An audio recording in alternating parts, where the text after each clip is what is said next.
Hi అండి, అందరికీ నమస్కారం. వెల్కమ్ టు అవర్ ఛానల్ తెలుగువారి ముచ్చట్లు. ఈరోజు మనం చెప్పుకోబోయే కవిత పేరు మనోవిలాసం. రచయిత కామేశ్వరి వాడ్రేవు గారు. ఓ మనసా, ఏమిటి నీ పరుగు? ఎక్కడికి చేరాలని?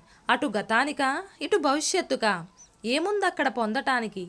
ఒకసారి వెనుతిరుగు చూడు, గతం రాదు. భవిష్యత్తు నీది కాదు.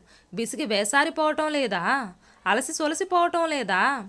నువ్వు వద్దిల్లు వర్తమాన నిర్మితలో స్థిరంగా ఉంటే నీకు సుస్థిరత. ఏ ఆపసోపాలు ఉండవు. నీలోనే ఉంది ఈ విశ్వమంతా.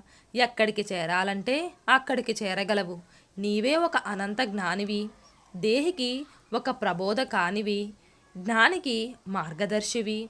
ఎందుకు ఈ అర్థం లేని పరుగులు? నీలోనే ఉంది అనంత శక్తి. పరుగెందుకు మనసా, వగపెందుకు మనసా? నీవు వ్యర్థ పదార్థానివి కావు.